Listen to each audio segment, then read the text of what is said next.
Hello students, welcome to A to Z পরীক্ষা। তো আজকে কিন্তু আমরা চলে এসেছি 30 মার্ক মক টেস্ট। ঠিক আছে, আজকেরটা হলো সেট 2।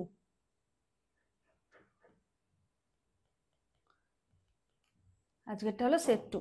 ঠিক আছে, তো দেরি করব না, শুরু করব। দেখো প্রথম প্রশ্ন কি বলেছে। প্রথম প্রশ্ন বলেছে যে which of the following genetic mechanisms is primarily responsible for beta thalassemia?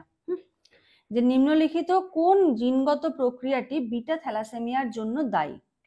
কি কি বলেছে দেখো, বলেছে ডিলিশন অফ বিটা গ্লোবিন জিন, point mutation affecting mRNA splicing or transcription, frame shift mutation in alpha globin gene, triplet repeat expansion in globin gene। যে beta globin জিনের বিলোপ, mRNA splicing বা ট্রান্সক্রিপশনে প্রভাব ফেলা পয়েন্ট মিউটেশন, আলফা গ্লোবিন জিনে frame shift mutation, beta globin জিনে triplet repeat সম্প্রসারণ। Answer কি হবে? অ্যান্সার হবে point mutation affecting mRNA splicing or transcription. ঠিক আছে, অপশন বি হবে হলো সঠিক উত্তর। Question number 2, in beta thalassemia major the imbalance between alpha and beta globin chain primarily leads to। Beta thalassemia মেজরে যে একটা ইমব্যালেন্স দেখা দিচ্ছে কিসের মধ্যে, আলফা এবং beta globin chain, primarily leads to increased oxygen affinity of haemoglobin, বাড়াচ্ছে কি অক্সিজেনের প্রতি আসক্তি of haemoglobin, excess alpha chain precipitation causing ineffective erythropoiesis, enhanced iron absorption due to hepcidin upregulation, increased hemoglobin F synthesis inhibiting erythropoiesis। Beta thalassemia মেজরে alpha ও beta চেইনে যে ভারসাম্যহীনতা প্রধানত কি ঘটাচ্ছে, যে হিমোগ্লোবিনের অক্সিজেনের প্রতি যে আসক্তি এফিনিটি সেটা বৃদ্ধি করছে, অতিরিক্ত আলফা চেইন নিক্ষেপণ যার ফলে অকার্যকর এরিথ্রোপোয়েসিস হচ্ছে, হেপসিডিন বৃদ্ধির কারণে আয়রনের শোষণ বৃদ্ধি পাচ্ছে, হিমোগ্লোবিন এফ উৎপাদনের বৃদ্ধি যার ফলে এরিথ্রোপোয়েসিসে বাধা। তাহলে কোন কারণটা হবে যে বিটা থ্যালাসেমিয়া মেজরে আলফা আর বিটা গ্লোবিন চেইনে একটা ভারসাম্যহীনতা ঘটছে। ঠিক আছে, তো অ্যান্সার কি হবে? সঠিক অ্যান্সার হবে অতিরিক্ত আলফা চেইন নিক্ষেপণ যার ফলে অকার্যকর erythropoiesis. Next, question number 3, what laboratory finding is most characteristic of beta thalassemia major? কোন পরীক্ষাগারীয় ফলাফলটি বিটা থ্যালাসেমিয়া মেজরের সবচেয়ে বৈশিষ্ট্য সূচক? কি বলেছে? HbA2 বৃদ্ধি এবং স্বাভাবিক HbF, এমসিভি হ্রাস এবং স্বাভাবিক RDW, HbF বৃদ্ধি এবং হাইপোক্রোমিক মাইক্রোসাইটিক অ্যানিমিয়া এবং রেটিকুলোসাইট কাউন্ট বৃদ্ধি। Elevated HbA2 and normal HbF, decreased MCV and normal RDW, elevated HbF and hypochromic microcytic anemia, macrocytic anemia with elevated reticulocyte count। Answer কি হবে? সঠিক অ্যান্সার হবে হলো elevated HbF and hypochromic microcytic anemia। এটা হবে সঠিক answer. Next, question number 4, the primary reason for iron overload in untreated thalassemia major patient is। Primary reason, মূল কারণ কিসের জন্য আয়রন ওভারলোড, আয়রনের পরিমাণ বডিতে বেড়ে যাচ্ছে, কিসের ক্ষেত্রে, কোন ডিজিজ, থ্যালাসেমিয়া মেজর পেশেন্টদের ক্ষেত্রে। এটার মেইন রিজনটা কি? Increased dietary iron absorption due to chronic anaemia, repeat blood transfusion, hepatic dysfunction leading to ferritin release, mutation in ferritin receptor gene. যে চিকিৎসাধীন থ্যালাসেমিয়া মেজর রোগীদের মধ্যে আয়রন অতিরিক্ত পরিমাণে বেড়ে যাচ্ছে, এটার প্রধান কারণ কি? দীর্ঘস্থায়ী অ্যানিমিয়ার কারণে খাদ্য থেকে অতিরিক্ত আয়রন শোষণ, বারবার রক্ত সঞ্চালন, যকৃতের অস্বাভাবিকতা যার ফলে ফেরিটিন নির্গত হয়, আর ট্রান্সফেরিন রিসেপ্টর জিনে মিউটেশন। অ্যান্সার কি হবে? দীর্ঘস্থায়ী অ্যানিমিয়ার কারণে খাদ্য থেকে অতিরিক্ত আয়রন শোষণ। Next, question number 5, the most effective curative treatment currently available for beta thalassemia major। কোন ট্রিটমেন্টটা মোস্ট এফেক্টিভ বিটা থ্যালাসেমিয়া মেজরের ক্ষেত্রে?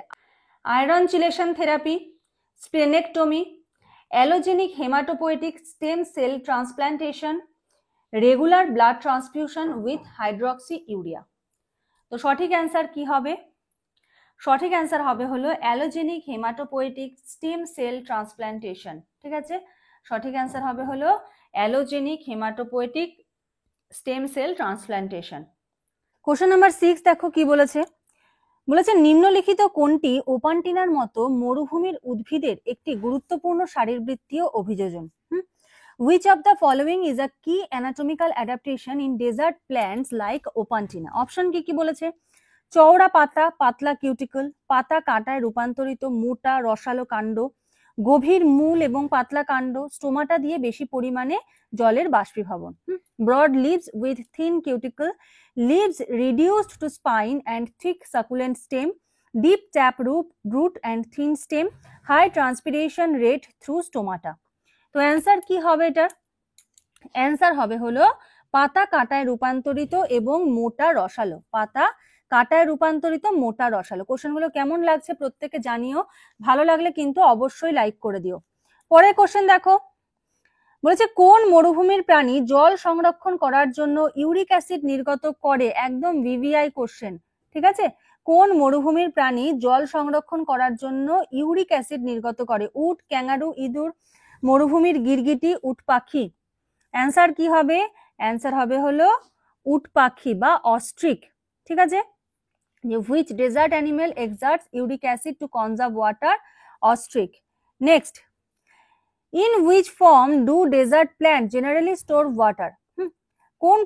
কোন ফর্মে ডেজার্টের যে প্ল্যান্টগুলো জল সংরক্ষণ করে রাখে? মরুভূমির উদ্ভিদ সাধারণত কোন ভাবে জল সংরক্ষণ করে? ফুলের মধ্যে, রসালো টিস্যুর ভ্যাকুওলে, ফ্লোয়েমে অবাধ জলের আকারে, আর হলো শুধু ফুলের মধ্যে।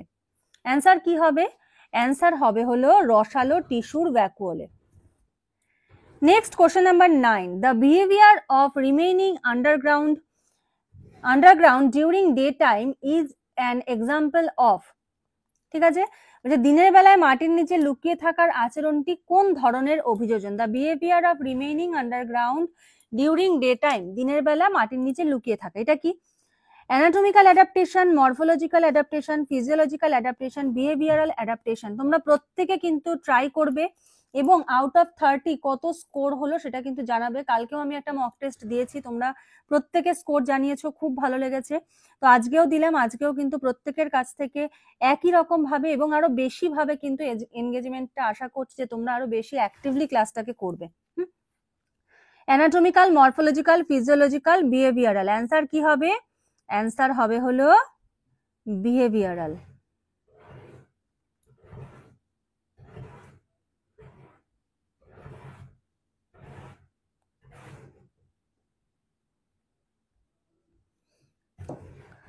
বিহেভিয়ারাল, ঠিক আছে, আচরণগত।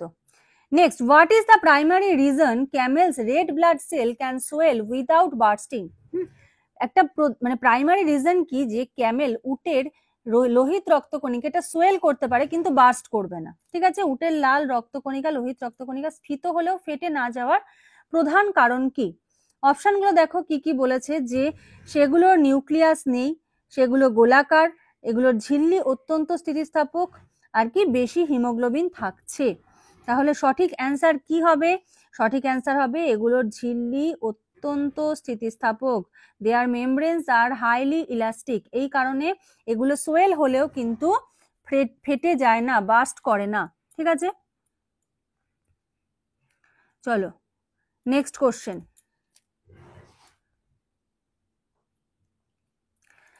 বলেছে একটি দ্বিপার্শ্বীয় বা ডাইকট পাতায় প্যালিসেড প্যারেনকাইমা কোন নির্দিষ্ট অবস্থানে থাকে?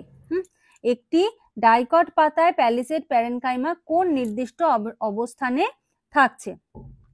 In dorsiventral dicot leaf, palisade parenchyma is located at which specific position?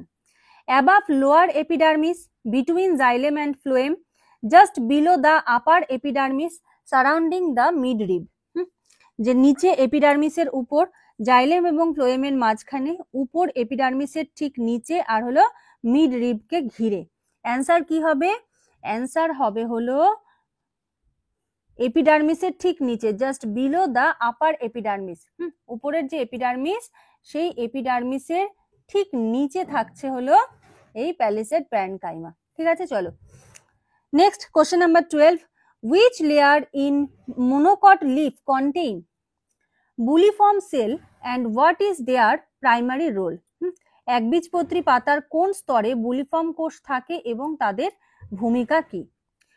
দেখো ভূমিকা কি কি বলেছে, দেখো নিচে এপিডার্মিস স্টোমাটা বন্ধ করা, উপরের এপিডার্মিস জলাভাবের সময় পাতার মোচড়ানো ও খোলা, মেসোফিল শালক সংশ্লেষ, ভাস্কুলার বান্ডিল সিথ পরিবহন নিয়ন্ত্রণ। বলেছে উইচ লেয়ার ইন মোনোকট, একবীজপত্রী পাতার কোন স্তরে বুলিফর্ম কোষ থাকে এবং তাদের মূল ভূমিকা কি? তো প্রথম অপশনটা হলো প্রথম প্রশ্নের উত্তর। কি বলেছে দেখো, যে নিচে এপিডার্মিস, নিচের এপিডার্মিস মানে লোয়ার এপিডার্মিস, আর কাজটা কি, যে স্টোমাটা বন্ধ করা, এটা একটা হতে পারে। অবস্থান হতে পারে উপরের এপিডার্মিস এবং জলাভাবের সময় পাতার মোচড়ানো এবং খোলা, এটা হতে পারে কাজ। অবস্থান হতে পারে মেসোফিল, কাজ হতে পারে শালক সংশ্লেষ। অবস্থান হতে পারে ভাস্কুলার বান্ডিল সিথ, আর কাজ হতে পারে পরিবহন নিয়ন্ত্রণ। এখানে দেখো অপশনগুলো কি বলেছে, lower epidermis stomatal closure, upper epidermis leaf rolling and unrolling during water stress, mesophyll photosynthesis, vascular bundle sheath transport regulation. তো অ্যান্সার কি হবে, অ্যান্সার হবে আপার এপিডার্মিস, এটা হলো অবস্থান, আর কাজ কি leaf rolling and unrolling, rolling আর unrolling during water stress. Next দেখো কোশ্চেন নাম্বার 13 কি বলেছে, বলেছে in dicot leaf the vascular bundle is usually surrounded by, dicot লিফে ভাস্কুলার বান্ডেলটা কি দিয়ে সারাউন্ডেড থাকে? একটি দ্বিবীজপত্রী পাতার ভাস্কুলার বান্ডেল সাধারণত কি দিয়ে ঘেরা থাকে? প্যারেনকাইমা, বান্ডেল সিথ, লিগনিন যুক্ত স্ক্লেরেনকাইমা, লিগনিফাইড স্ক্লেরেনকাইমা, শুধুমাত্র জাইলেম, জাইলেম অনলি, আর হলো কোলেনকাইমা। তাহলে সঠিক অ্যান্সার কি হবে, তোমরা প্রত্যেকে একটু ট্রাই করো। সঠিক অ্যান্সার হবে হলো প্যারেনকাইমা বান্ডেল সিথ, সঠিক অ্যান্সার হবে হলো parenchyma bundle sheath. Next question number 14, which feature distinguishes the mesophyll tissue of a monocot leaf from a dicot leaf? ঠিক আছে, একবীজপত্রী পাতার মেসোফিল টিস্যু কোন বৈশিষ্ট্যের মাধ্যমে দ্বিবীজপত্রীর পাতার মেসোফিল টিস্যুর থেকে আলাদা হয়? ঠিক আছে, অপশন দেখো, presence of only palisade sell,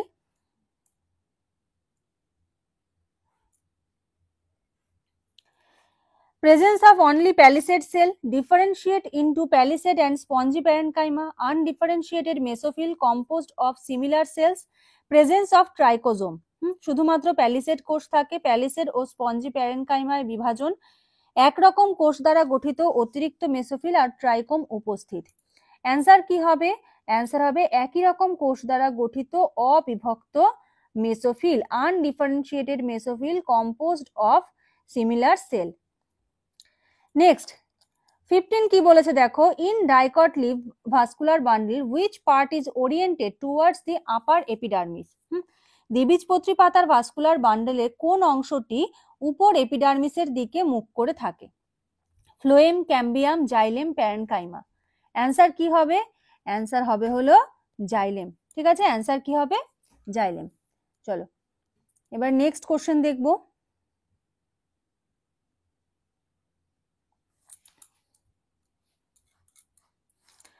Question number 16 বলেছে which of the following enzymes catalyzes the first committed step of glycolysis? Glycolysis প্রক্রিয়ার যে প্রথম কমিটেড স্টেপ, যেটা প্রথম ঘটিত হচ্ছে যেই ধাপটা, সেটা কোন উৎসেচকের দ্বারা হচ্ছে? Hexokinase, phosphoglucose isomerase, phosphofructokinase 1, aldolase. এই কোশ্চেনটা তোমাদের জন্য HW থাকবে, আশা করি এটার উত্তর প্রত্যেকে দিতে পারবে। ঠিক আছে, চলো প্রত্যেকে বলবে এটার অ্যান্সার কি হবে।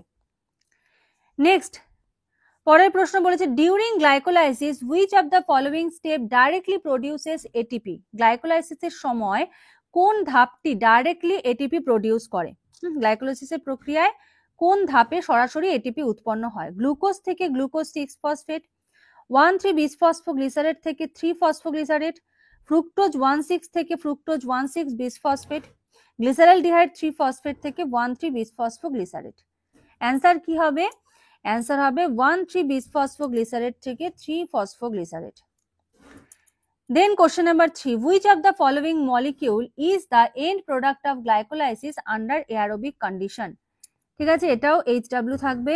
খুব ইজি কোশ্চেনটা, যে বায়বীয় অক্সিজেনের উপস্থিতি, এয়ারোবিক মানে অক্সিজেনের উপস্থিতি গ্লাইকোলাইসিসের শেষ উৎপাদিত অণু কোনটি? Lactic acid, acetyl CoA, pyruvate, ethanol. ঠিক আছে, অ্যান্সার বলবে।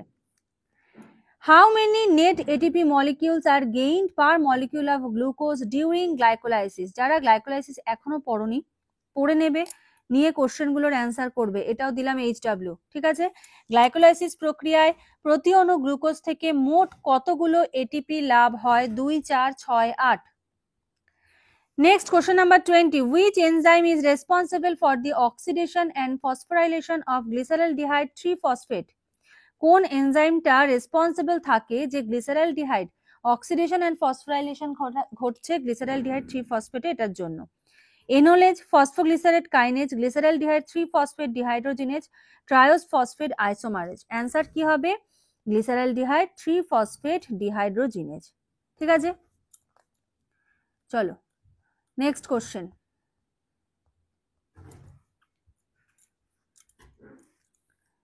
আচ্ছা, পরের প্রশ্নে যাওয়ার আগে তোমাদের একটু বলে রাখি, তোমাদের কিন্তু SLST লাইফ সায়েন্স 9, 10 এবং 11, 12 দুটোরই কিন্তু তোমরা ফুল নোটস পাচ্ছ, সাথে কি পেয়ে যাচ্ছ? 10,000 প্লাস MCQ। ঠিক আছে, 9, 10 এর জন্য 5,000 প্লাস, আর 5,000 প্লাস 11, 12 এর জন্য সাথে মক টেস্ট রয়েছে 60 মার্কসের। এখানে যেমন তোমরা 30 মার্কস করছো, সেরকমই কিন্তু 60 মার্কস মক টেস্ট কতগুলো থাকছে? 30টা 60 মার্কসের মক টেস্ট থাকছে। ঠিক আছে, আর দেখো 2022 সাল থেকে পড়ানো হচ্ছে, তোমরা এই প্লেলিস্টটা চেক করবে, প্রচুর ক্লাস, প্রচুর MCQ পেয়ে যাবে, 400-র উপরে ভিডিও অলরেডি ছাড়া রয়েছে। আর 60 মার্কসের MCQ কিন্তু আমরা অলরেডি ইউটিউবেও দিয়েছি। তো যাদের যাদের দেখার প্রয়োজন আছে এই প্লেলিস্টটা চেক করো, সমস্ত কিছু পেয়ে যাবে। ঠিক আছে, যারা এই থাম্বনেলটা দেখেছো দেখে নাও, এটা কিন্তু আমাদের A-Z পরীক্ষারই থাম্বনেল। চলো এবার আমরা বাকি যে 10টা প্রশ্ন আছে করে ফেলি। বলেছে যে which of the following vitamins is essential for the synthesis of prothrombin in liver? ঠিক আছে, যে কোন ভিটামিনটা প্রয়োজন, কিসের জন্য প্রয়োজন? Synthesis of prothrombin in liver. লিভারে যে প্রোথ্রম্বিনের সংশ্লেষ হবে তার জন্য অপরিহার্য কোন ভিটামিন? প্রত্যেকে নিজেরা ট্রাই করো। Vitamin A, K, E, D। কি হবে অ্যান্সার? অ্যান্সার হবে হলো ভিটামিন কে। ঠিক আছে, অ্যান্সার হবে কি? অ্যান্সার হবে vitamin K. Question number 22, a deficiency of which vitamin leads to peripheral neuropathy and megaloblastic anemia? কোন ভিটামিনের অভাবে পেরিফেরাল নিউরোপ্যাথি এবং মেগালোব্লাস্টিক অ্যানিমিয়া হয়? B1, B6, B9, B12। এটা HW থাকলেও তোমরা করবে, এটার অ্যান্সার কি হবে? ঠিক আছে,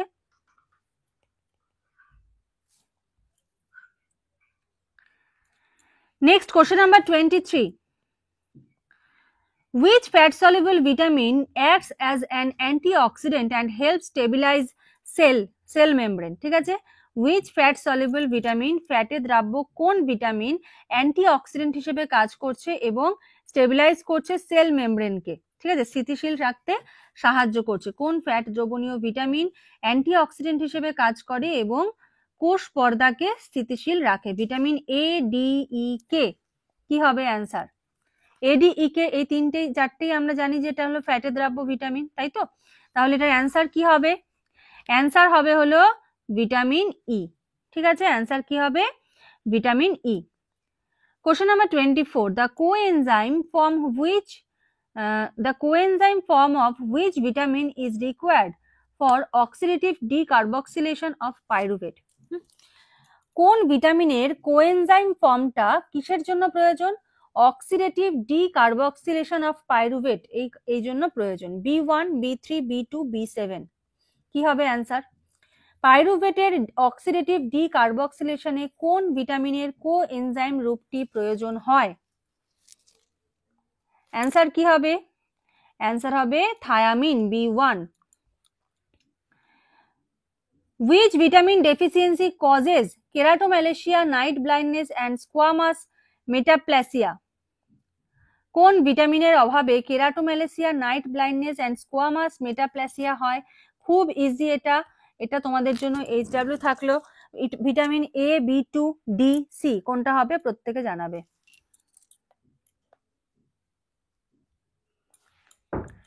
লাস্ট 5টা প্রশ্ন।